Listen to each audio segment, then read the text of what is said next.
Budweiser's good for me. Budweiser? Yeah, it's good. No, we'll go and import it here. Yeah, please. You know, you can afford it. I can I'll afford buy. it, Lou. Hey, Budweiser. Okay. Well, at least have a Bud Ice or a Bud Dry or something. Lou, it is just a bud. It seems that Hollywood is indeed becoming rapidly another advertising medium.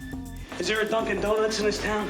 Advertising is a form of propaganda. We must never forget this. And propaganda makes one point repeatedly. Grab a red stripe out of the fridge.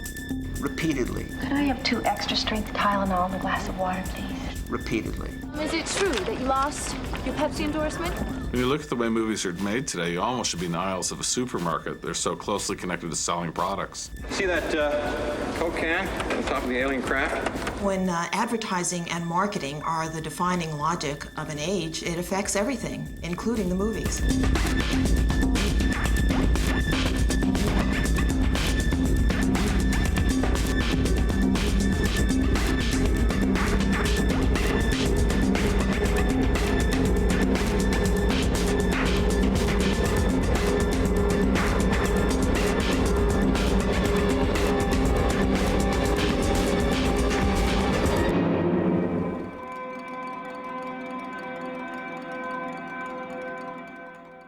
There's never been a moment when Hollywood was not tied up with commerce.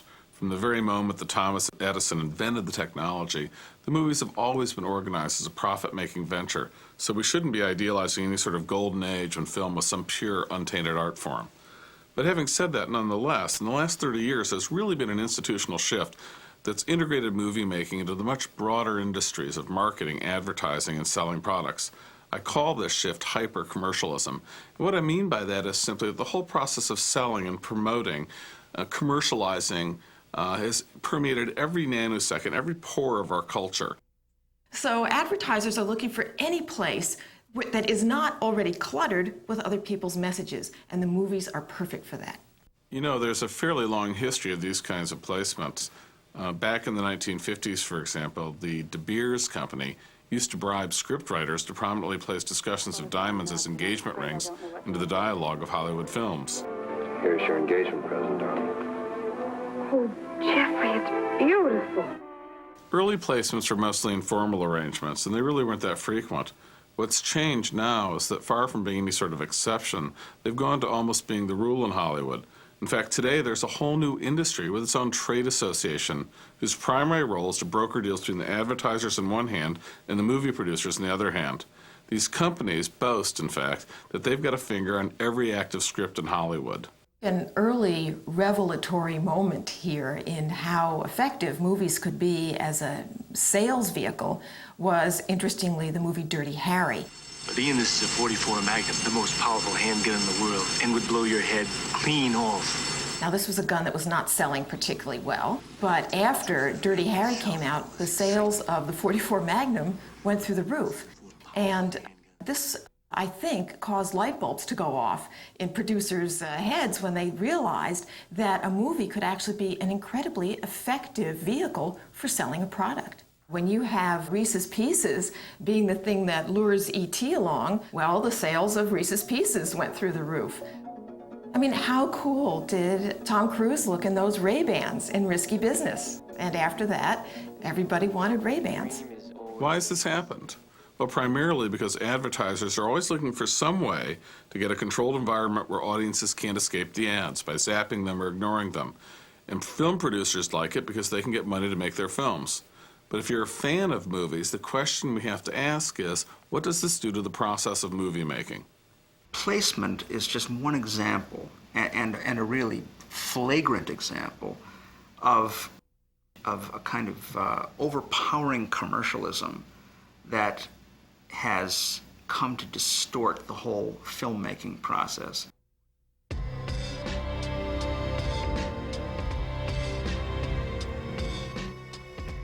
Again, BMW gave us a lot of money if we put their car in the movie. So we did. We use a Tag Heuer big clock, and I put that little Tag logo there, and it saved me $75,000. You know, movie producers used to look to investors when they were trying to get a movie off the ground, but now they look to advertisers too. Pampers paid $50,000 to appear in 3 Men and a Baby, Huggies $100,000 for Baby Boom, Cuervo Gold, $150,000 for Tequila Sunrise, Exxon, $300,000 for Days of Thunder, and Lark Cigarettes, $350,000 for License to Kill. You know, this can get very competitive. Forbes and Fortune were duking it out with each other over which of the magazines was going to appear in Wall Street. Well, it's in the Bible. Since it is now so expensive to promote a movie, tremendously costly, the producers are often looking for ways to get some money back and some promotions as well. This can be a matter of putting a product in the background of a scene. It can be a matter of actually writing dialogue into a script. What is it with single men and V8 juice? You do not realize that Taco Bell was the only restaurant to survive the franchise wars. All I want is a Pepsi. Or it can involve what I like to call the plug deluxe, which is a shot of the star actually using and enjoying the product, which is, I suppose, worth its weight in gold to the advertiser. Product placement, to put it very simply, is a practice that turns movies into outright commercials. It's Miller time! There's the moment in Good Will Hunting where we see Matt Damon and Ben Affleck carrying their Dunkin' Donuts tumblers to the car, which is fine. Dunkin' Donuts is a Boston institution, but the fact that they hold the tumblers so that those logos are faced directly into the camera, that makes it a plug and therefore not realistic. You've got a very good thriller called Internal Affairs. But all of a sudden, there are these logos staring at me like a couple of big eyes. And at that point, the movie just kind of stops for a second. Same thing happens in Summer of Sam. You've got all these guys sitting around in a diner drinking their Pepsis, and Spike Lee, the director of many a TV commercial, has the logos facing the camera. And there again, suddenly, that's what we see, that's what we notice.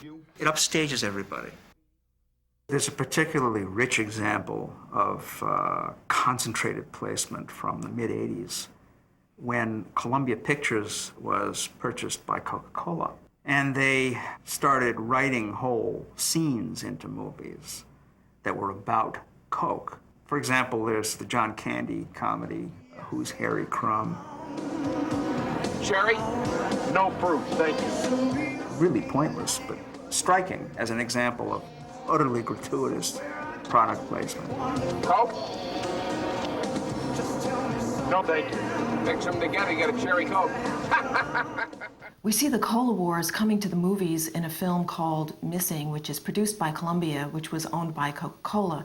Missing was a film about an American student who was murdered, and in the film, we see repeatedly images of Pepsi and the Pepsi logo associated with the Pinochet regime and the soldiers and the bad guys, and Coca-Cola associated with the Americans, the good guys.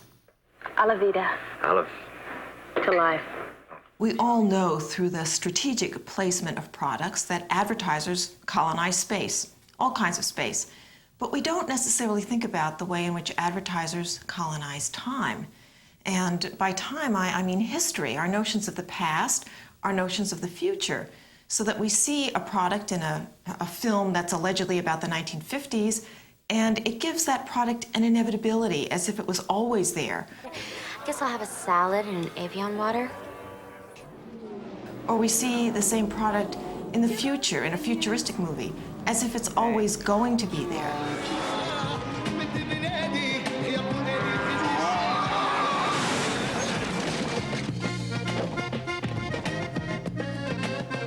There is a kind of tradition of mocking product placement. Contract or no, I will not bow to any sponsor. Interestingly enough, none of the advertisers are taking offense. Nobody's really hurt by this satire. It's toothless satire. You know, even in a film like The Truman Show, which has various spoof placements put throughout the film. Why don't you let me fix you some of this new Mococo drink? All natural cocoa beans from the upper slopes of Mountain Nicaragua, no artificial sweeteners. What the hell are you talking about? They kind of serve as a smokescreen because there actually is a paid placement in the film for a Ford Taurus. And so these spoof placements kind of take away from people's awareness that there are real placements in the film. The defenders of the practice say over and over and over again that it's more realistic to have products placed in the frame than not. There's a very big difference between a world of products that looks like the world we live in and the world of products that's based on placement. Placement is very, very unrealistic because it is a way for the products to look as glamorous, as heavenly as they do in a TV commercial. And that's not the way life is. A movie like Armageddon, for example, has a love scene between Liv Tyler and Ben Affleck in which the setting sun sort of shares the frame with this lustrous new BMW.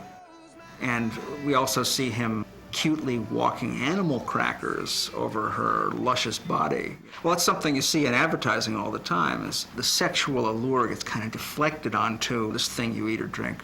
That's a pure advertising moment because it's so reductive. What advertising suggests is that products, commodities, are the agents of love, happiness, success. Big or small, you give your all. Moms like you choose Jim. Now, when the movies start taking over this function, advertising and products move to center stage in these very powerful narratives. An early example of this is Mac and Me, in which the space aliens are revived by Coke. A more recent example is Bowfinger, that ends with FedEx delivering the contract of a lifetime to Steve Martin's character.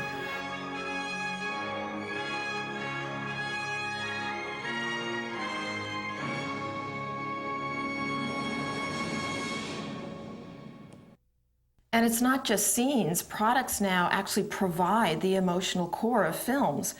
In At First Sight, for example, about the life of a blind man, the first thing he sees is a can of Coke. It's a can. This kind of corporate investment is illustrated really well in a film like Happy Gilmore, in which Subway actually becomes the agent, the protector, the provider who helps the Adam Sandler character save his grandmother's house.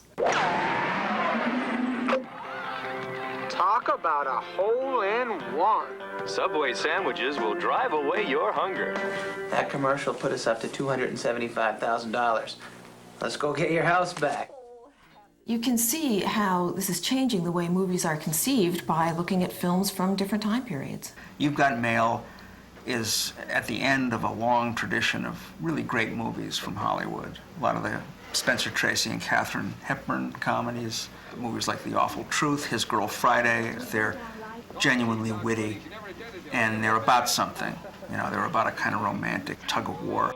You've Got Mail is a different thing. It takes that general situation, it feeds it into this advertising mill. All that You've Got Mail is really about is AOL.com and Starbucks. The whole purpose of places like Starbucks is for people with no decision-making ability whatsoever to make 6 decisions just to buy 1 cup of coffee. Short, tall, light, dark, calf, decaf, low-fat, non-fat. The movie, in other words, is not really about this love affair. It's about this cool service and its leading corporate provider. Imagine now, think ahead and try to picture yourself, say, 40 years from now, when maybe there is no more Starbucks and AOL has been long since replaced by some other service. Imagine what you'd make of a movie like this. It'll be like some artifact from a distant era. I mean, who cares, you know? If the drama, if the dialogue, if the pacing, if these things aren't enough, then there's nothing there.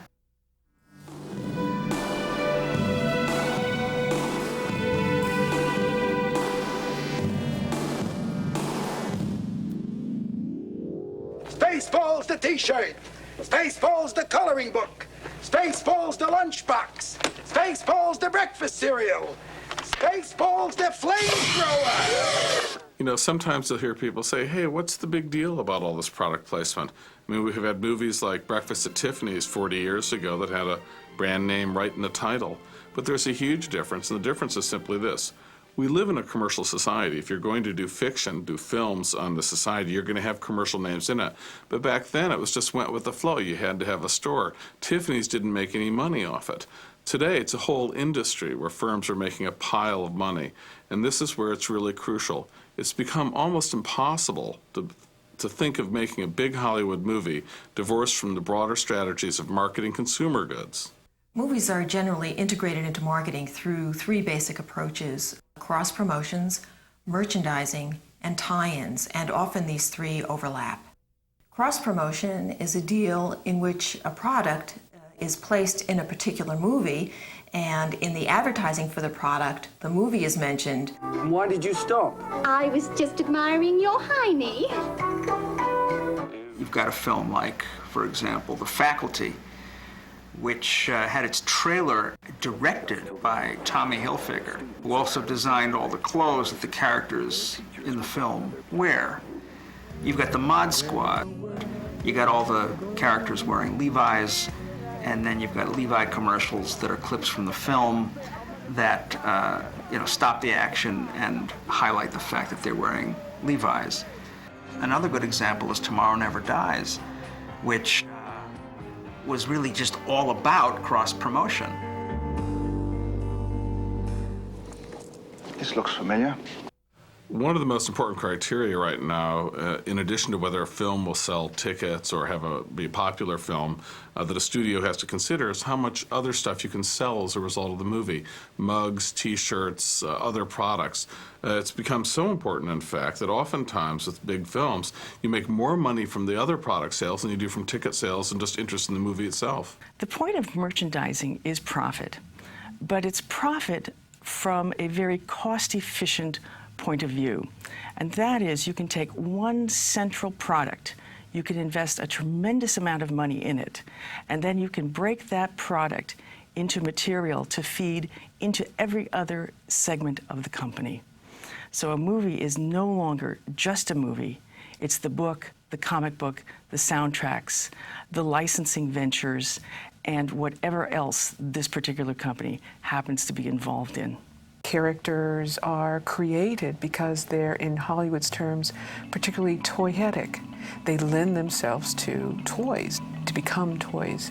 And it's not an accident. Some of those characters are actually written into scripts. They become merchandise very easily because they've been kind of created with merchandise in mind. Any kind of film that has animals that act like humans, those make nice toys. A lot of action-adventure films lend themselves nicely to action figures that can be sold as merchandise. There's a shot in Jurassic Park, loving pan of all the goods available in the gift shop at Jurassic Park. Well, you could walk out of the movie and into the lobby of the theater where the film opened and see the same kind of display. Commercialism is imbued directly into the creative process of making films today in a way that wasn't the case 10 or 20 years ago. The line between the creative side and the business side of making films has been eroded. It almost doesn't exist anymore. Movie tie-ins are arrangements made with businesses, companies, brands that already exist to tie into a movie in some way. The most important deal along these lines came in the mid to late 1990s when Disney and McDonald's signed a 10-year deal. So whenever a Disney movie came along, it would be the only thing advertised in the Happy Meal at McDonald's at all 23,000 McDonald's restaurants around the world. Now at McDonald's, you can get cool plates from Disney's new movie, like Zeus, Phil, and Her.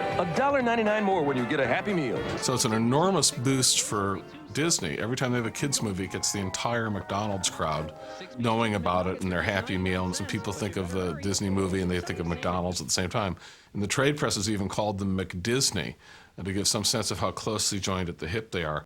Star Wars Phantom Menace represents a leap forward, perhaps, in tie-ins, in that they featured Taco Bell, KFC, and Pizza Hut, tied in very closely with the film, and we had 3, not 1, fast food restaurants, not only featuring products tying into Phantom Menace, but also providing the bulk of the advertising, at least broadcast television advertising, for the film.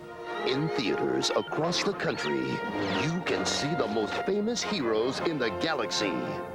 Well, second most famous. There's nothing that marketers and advertisers like better than to turn the whole culture into a kind of echo chamber for their latest pitch. They want to make the whole world around us resonate with nothing but the message. The Star Wars trilogy is back on the big screen, and it's even better with a Pepsi. Great effects, man. And I can hardly wait because, you know, Star Wars coming out in May. Premiere Magazine has 4 collector's editions with different covers. See, there's Natalie, there's George, there's that cutie patootie Ian McGregor. You can buy these right now. You can go to various stores, pick them right up. Star Wars Glow-in-the-Dark Puzzle. You see that right there? They got a little warning label here in the corner. By the time you complete this puzzle, George Lucas will have made another $1 billion. If we look at the Phantom Menace carefully, it shows us really clearly the product saturation logic that's going to dominate Hollywood in the 21st century. Although the film itself was pretty expensive to produce, around $115 million, that figure is overwhelmed. It's dwarfed by the merchandising deals that had already been set up before the film even opened. Those were worth $3.5 billion. And I think that's why a lot of people were disappointed with the Phantom Menace, because it was essentially an extended ad for all this merchandise. But Hollywood's created movies as commercials before. Back in the 1990s, Time Warner made a film called Space Jam, and it was a film that linked Michael Jordan with Bugs Bunny. And it was based on the idea that had been generated in a Nike shoe commercial on television a couple of years earlier. And when they made the film, they basically said, we don't really care if this film does well at the box office, because we think we can sell $1 billion worth of merchandise with Michael Jordan and Bugs Bunny on the shirts and the cups and the mugs. So anything we get from the box office, in this case, is fringe benefit. And I think here you get to see the logic of the commercial system. Warner Brothers made this film, but they could have made another film that might have been a great film in its own right, but wouldn't have sold all sorts of stuff like T-shirts, mugs, socks. A new Warner Brothers catalog. Use it to order your Warner Brothers ball cap. And while you're at it, you can order stuff like T-shirts, posters, movie books. If you look at the way Hollywood is structured now, it's clear that they're not interested in making the best movies, they're interested in making the best deals. In Hollywood, you believe they're less interested in the pure art of making movies and more interested in the marketing of movies, primarily. I think that's a fair statement.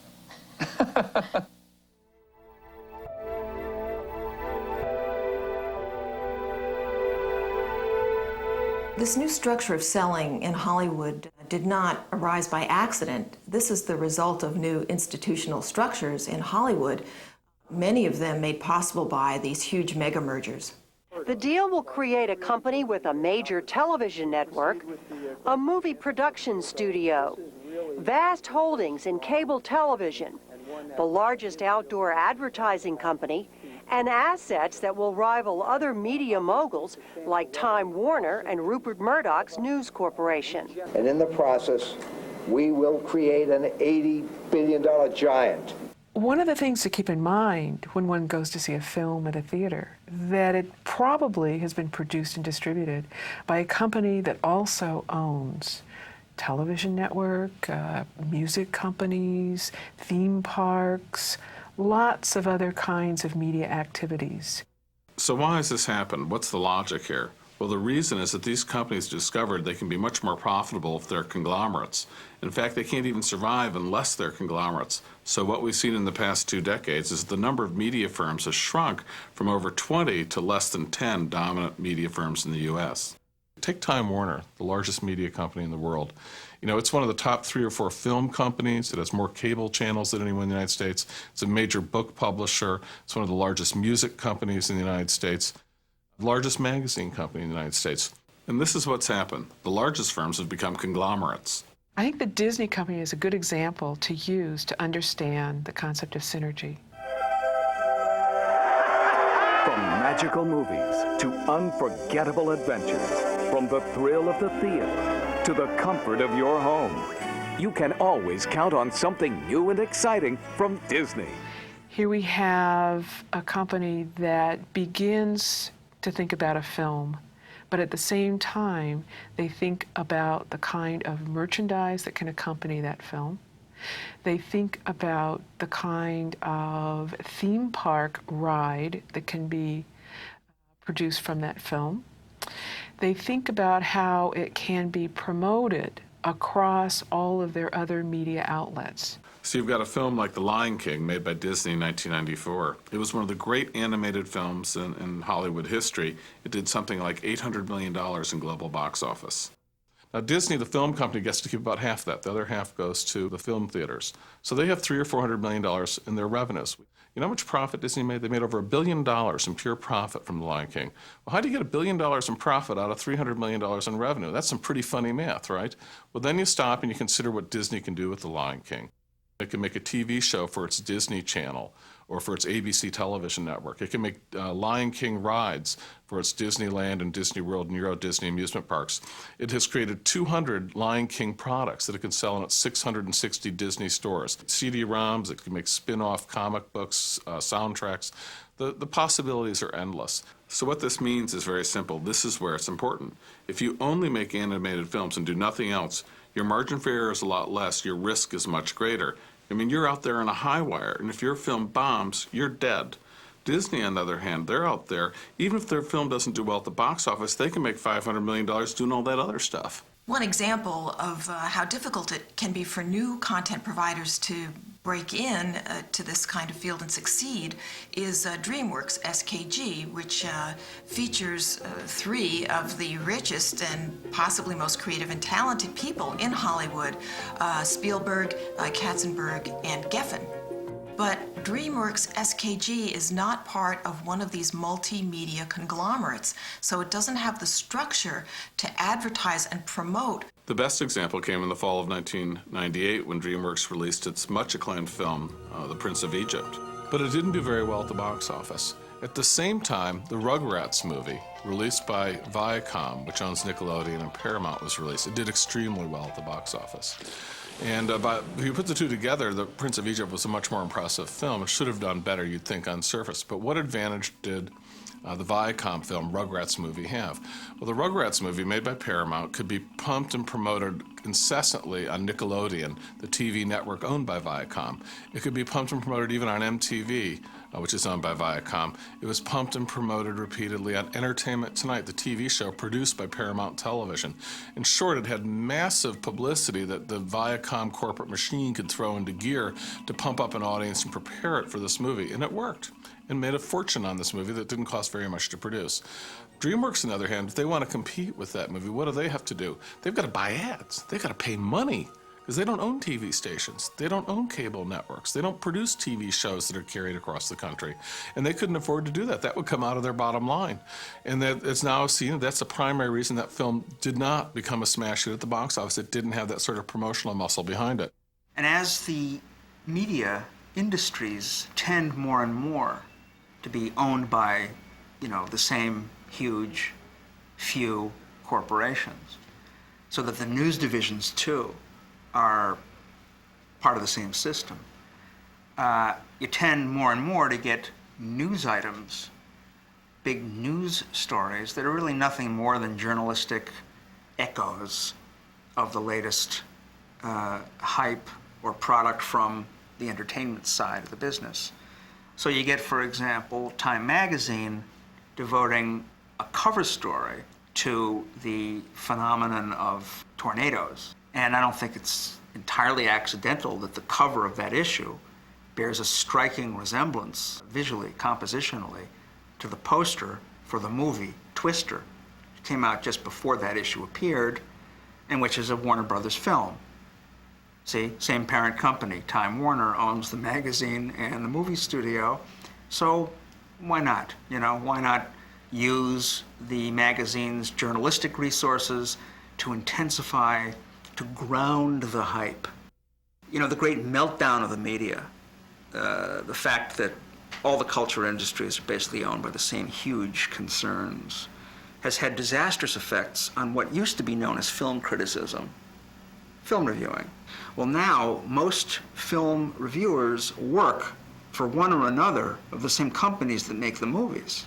If you look at the blurbs, you look at the affiliations of these reviewers, and these are owned by, as often as not, the very companies that either make that movie or other movies.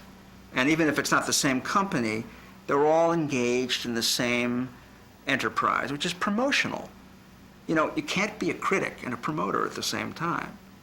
It's impossible. Listen to what some of the principal players have to say in private.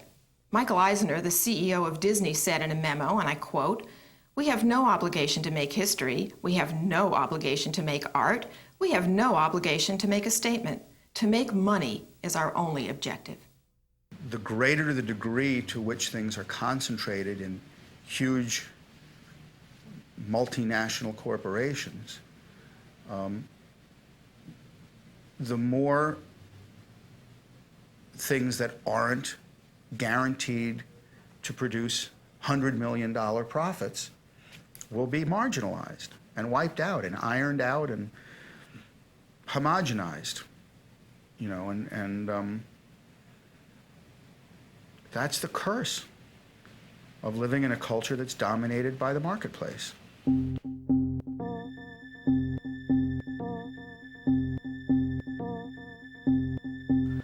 I like my share of superficial blockbusters, too. I mean, I think I've seen Dumb and Dumber 8 times. But the question we have to ask, is that just enough for our movie culture? Is that enough for the society? If we want to get more out of entertainment than that, more out of films than that, then we've got to ask tough questions about making room for other kinds of films, other kinds of movies that aren't based on this hyper-commercial logic. Take a look at a film like The Full Monty. This offbeat British comedy that through the word of mouth in the US became a really popular film. Or something like The Blair Witch Project, which used the internet really in a clever way to get out and get publicity. What if instead of being the exceptions that proved the rule, there really was a space in Hollywood for that kind of film to be produced all the time? This country is brimming with talented people. The problem is we have a system that doesn't allow this talent to really develop and fulfill what it's capable of doing. To the extent we get great movies or original movies out of Hollywood, it's usually because some very talented and creative people have marshaled all their capital together from all their commercial successes to push something through that the studios would never do otherwise. The classic case in point recently was Warren Beatty, who after doing big hit after big hit for the studios was able to get Fox to go ahead and produce his film Bulworth, which is one of the most radical and interesting and creative movies that Hollywood made in a decade. We can't get health insurance, fire insurance, life insurance. Why haven't you come out for Senate Bill 2720? Well, because you haven't really contributed any money to my campaign, have you? But Beatty, to do that, basically had to push everything I had onto the table to get it done. A lesser star wouldn't have had a prayer. One of the wisest pieces of advice I was ever given when I went pitching, because that's one of the things that you do as a writer, you go around to studio executives and you tell them a story. Wouldn't this make a good movie? And a very friendly and smart guy who was at Universal at the time, named Tom Craig, said to me, "That's a really good story, and it could be a really good movie, but we would never buy that pitch because we don't want to buy things that have to be well made in order to be successful. That story, if it's not done with the right director and the right actors, will be a big flop. But if you say Tom Hanks and a bulldog are partners in a police thing, it could be the worst movie ever made, and we won't lose a dime." Not too long ago, just 2 or 3 years ago, Siskel and Ebert had one of their television shows where they looked back at the 1970s, which is now considered the golden age of Hollywood film. And they made a list of the 10 best movies of the 1970s. And at the end of the show, they concluded that none of those films, not any of those 10 films, could have been made in the studio system that we have today. They all would have been thrown out because they didn't have happy endings. They didn't have the sort of unambiguous good guys and bad guys that films seem to have today. The movies have always been a place where commerce and art have mixed. But in the last few years, this balance has really shifted dramatically. If we think of filmmaking as a narrative enterprise, if we think of the filmmaker as obliged to tell a good story, which is a pretty, traditional definition, then we have to recognize that commercialism has, in many ways, distorted the whole enterprise of making movies. Peter Bart, the editor of Variety, the main trade publication of the film industry and formerly a studio executive, has written repeatedly how today it's virtually impossible to make great movies. Once the marketing people get done with it and the focus groups get done with it, virtually all the integrity, virtually all the creativity is stripped out of the process. We've seen this happen in television, and now we're looking at it take place in films. The question we have to ask is, are we going to allow film to be hijacked like this by advertisers and corporations into the future?